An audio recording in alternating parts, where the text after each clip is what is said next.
Yes, class, am I audible to all of you? In the last class, we had completed the motion in a straight line. Graphs also we had completed. Relative velocity is one question that was left. Entire motion in a straight line was completed. Now we have to start with projectile motion. Look, class, before we start with projectile motion, before we come to this angular projection and horizontal projection, these are the two main topics, horizontal projection and angular projection. Before that, you have these four major topics: the parallelogram law, polar form of vectors. Here we'll be studying in vectors the Cartesian form of vectors, then resolution of vectors, dot and cross product. Then we'll come to this, because without vectors, you'll not be able to understand anything from now. So vectors are divided into polar form and Cartesian form. Now see, when we are talking about polar form means this is the new chapter. Yes, Zainab, this is the new chapter. This is the previous chapter is over. We have completed that. Now we have to start with vectors. So this is actually, we are starting with the next chapter now, chapter 3. But it's just that before we begin with everything, we have to go and learn and study the details of the vectors first. So vectors are of two types, polar form and Cartesian form. Polar form means the angular form, means here the angle is present between two vectors. When we are talking about Cartesian form, this is in terms of I cap, j cap, and k cap. Unit vectors. So this we'll try to cover. This also, I think we'll first do the polar form, then Cartesian form will be better. So you have three major laws: parallelogram law, triangle law, and the polygon law. See, the formula for parallelogram law, triangle law, and the polygon law all are same, but the derivations are different and the applications are different. So just write down this, then we'll start with this. First, write down the laws. Parallelogram law is the most important, and the derivation of only parallelogram law comes. First, write this down, then we'll see the details of a vector. First, we'll see. Write it down.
Yes, Jesslyn. The name of the chapter is motion in a plane. That is the chapter 3, but this is vectors.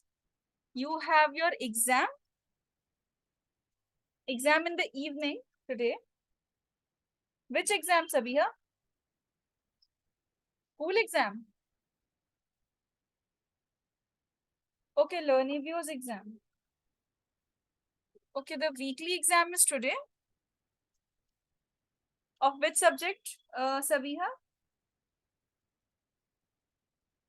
Bio. Let me just ask them. Then other students also would be having the exam. Okay, wait, Sabiha. Wait, let me confirm.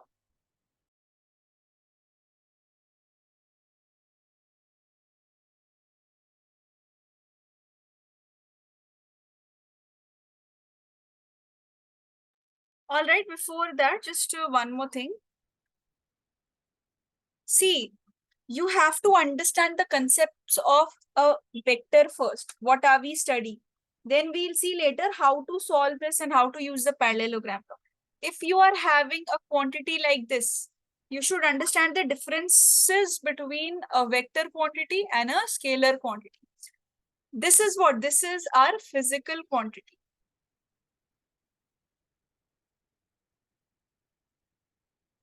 This is a physical quantity. When we are talking about this is an equal to sign, minus sign is telling us the direction. Minus sign is about the direction. And then what about this 4? This 4 is telling you about the magnitude. And meter per second, this is the SI unit. So this is how our equation for vectors is made up. You have the physical quantity, you have the direction, you have the magnitude, you have the SI unit. So this is the magnitude only. Many students are confused with this. You have plus 4, you have minus 4. Both have the same magnitude 4. Magnitude means you are going to ignore the signs. Whether it's plus 3 or it's minus 3, both have the magnitude as 3. So magnitude means just the number. So when we are talking about a vector quantity, when we are talking about a vector quantity, vectors will have the magnitude. Means magnitude means the number would be present. Definitely the number would be present whenever we are calculating any physical quantity.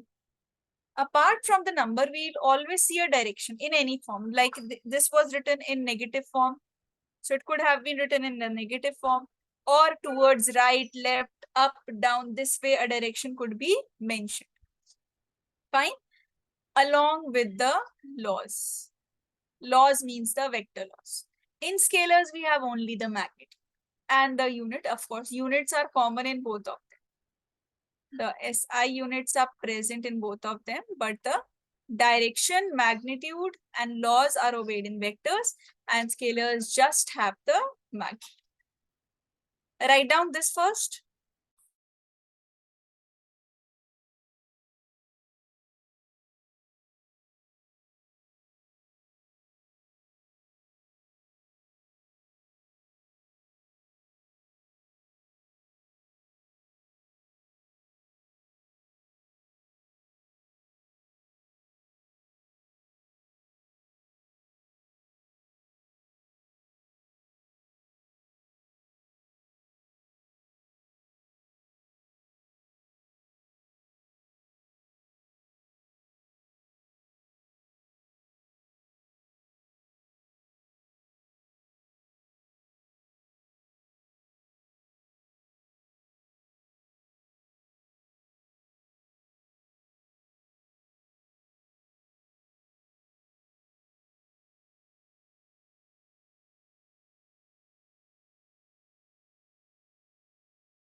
Sabiha, no, nobody has to leave right now. You can give your exam on exactly 15 minutes. No, Sabiha, not after 15 minutes. You can give your exam after the class. Okay. At your particular preferred time, you can give, and in between, nobody has to leave the class for the exam purpose. Because exams are present on the portal, the duration is not only valid for a particular time. So you all can attempt it afterwards. Okay. Now, before we start with the parallelogram law of vectors, just one thing. Yes, the details of physical and yes, yes. After the class, you will join for the exam. Right now, just attend the class because that exam won't go off. You can attend it, attempt it after the class. That will stay in your portal. I've just confirmed it. See, physical quantities are of two types, vectors and scalars. So magnitude plus direction plus the vector laws like your velocity, forces acceleration, and the scalar forms like magnitude. It has no direction and only algebraic laws are valid. Like your speed, mass, distance. Fine? Write it.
Class, again, this I have already told you. See, instead of writing minus sign, we can have the direction like this also: due east, due west, towards north, towards south. Like this also we can have the directions written.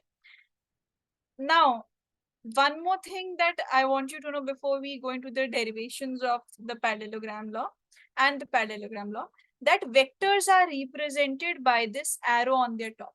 On the head of the symbol of the vector, there is this arrow present. If this arrow is there, you can understand that the term is written in terms of complete vector, means not the magnitude. If only the magnitude is written, then this arrow will only be not present. How will then it will be present? With the modulus.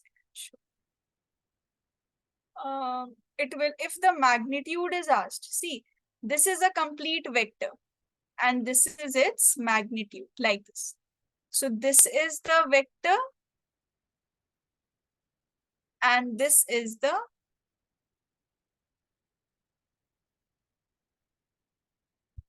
magnitude. Magnitude with these modulus symbol.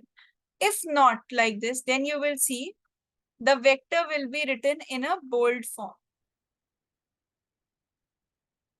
like this. In a little bold form, it will be mentioned, whatever vector is there. Suppose force is there, then the F would be in bold, like this. This will also show you that this is vector. And this arrow is the head, this is the tail. This is the entire representation of a vector. Now, what type of vectors exist? Because we are starting with the basics of vectors, so we'll see the type and everything in detail. Then we'll come to the laws and everything. So when we're talking about the type of vectors, there are equal vectors. Equal vectors means having the same direction, same magnitude. Then there are negative vectors. Negative vectors have this negative sign, but this signifies the direction, this negative sign. So minus 4 meter per second, minus 5 meter per second, like this, not this plus 4.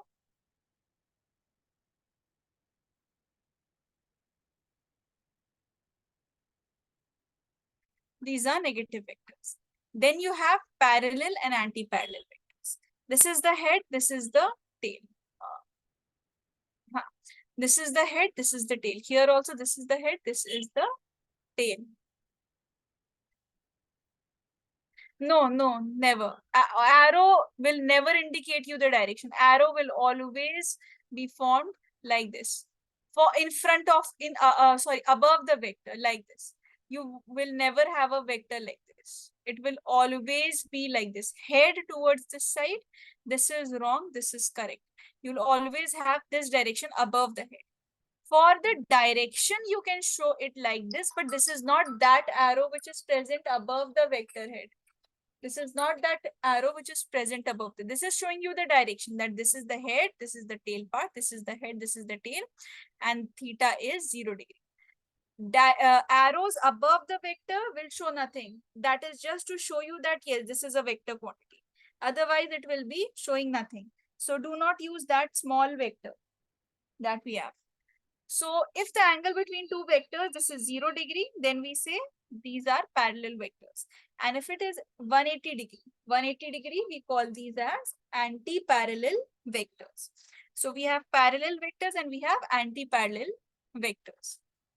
For parallel vectors, all equal vectors are parallel, but all parallel vectors may not be equal.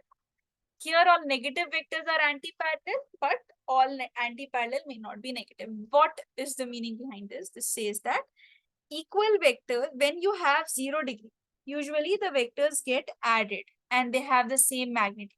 So in those cases, equal vectors are always parallel. How? If two vectors are equal, it means they will be having the same direction.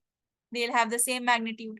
And if direction is same, then obviously all the vectors, all equal vectors would be parallel. Is it clear? Like look here in this example, look. They are equal vectors. They have the same direction. They have the same magnitude. You can easily see the fact that they are making angle 0 degree because they are parallel. So all equal vectors are definitely parallel because they will be having the same direction. So they'll make 0 degree. But it's not necessary that every vector which is present, which is equal, can be parallel, right? All the parallel vectors need not be equal. You can have two vectors which are parallel, but they are not equal. So in those cases, so that's why they say all equal vectors are parallel, but all parallel vectors may not be equal. In anti-parallel, usually we have the angle as 90 degree, 180 degree. And usually for 180 degree, whenever we have cos value, when you will see the parallelogram law, you will see cos theta is coming. And we know cos 180 degree gives us -1, right? When we are talking about cos 180 degree, it gives us -1. That's why it says that all negative vectors are anti-parallel. Why? Because they are in the opposite direction. But it's not necessary that all anti-parallel are also negative. Write down this general notation and representation.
No. The bold one represents the vector, entire vector, not just the magnitude. For magnitude, you will have this symbol with modulus.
Okay.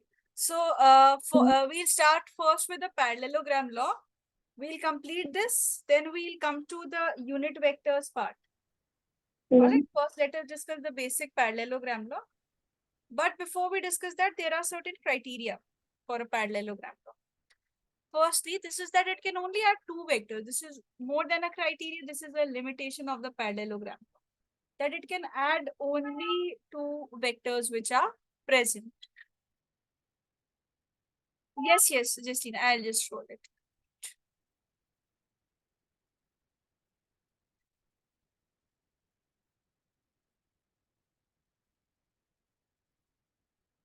Other students also write it. Just text me done all of you once completed. All of you.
Okay, class. Now see.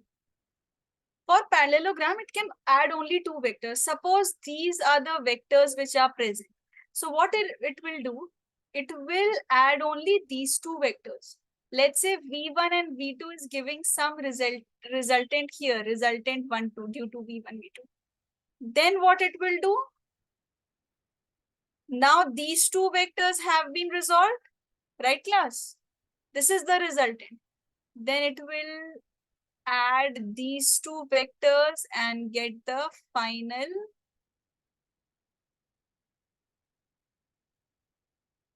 result. It will add two vectors at a time only. Now it depends on the angle. Any two vectors can be taken. There is no fixed pattern, but only two vectors can be taken at a time. Next condition is that vectors should have the same starting point. That is, they should be co-initial vectors. When we are talking about vectors and co-initial vectors means, see class, this is the head, this is the tail. When the tail coincides with the tail,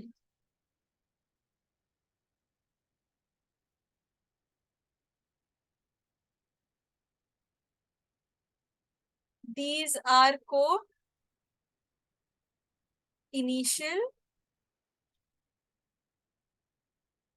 vectors. So for parallelogram law, it cannot happen like this. It cannot happen like this. This is wrong. This is only two co-initial vectors are valid. All right. And one more thing. This is a parallelogram. So basics of parallelogram you should already. What are the basics of parallelogram? All the angles from 360-degree, opposite sides are equal and opposite sides are parallel. That's it. Write it down, then we'll see the law.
Yes, class. Now look at the law that we are talking about, the parallelogram law.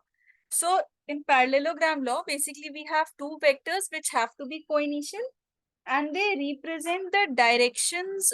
They represent the two adjacent sides of parallelogram, like this. See, if you look at this, you can imagine a parallelogram's portion. See, if I make the exact same portion on the opposite side, that will make the parallelogram complete. Correct? So if two vectors are present and they are representing the adjacent sides of parallelogram, then only we can apply parallelogram law. So what do we call this condition? We call this coinitial vectors.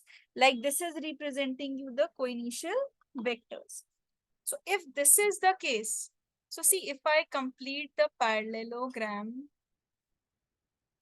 like this, if the two vectors are representing the adjacent sides of parallelogram, these are showing you the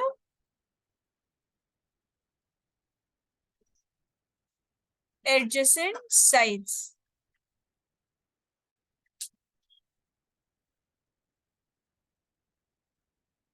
of parallelogram, then their resultant can be calculated through the diagonal of the parallelogram. Let me draw the diagram first.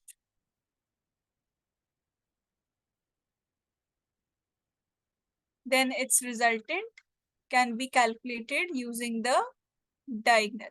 This is the diagonal. So this representation should be present for the calculation.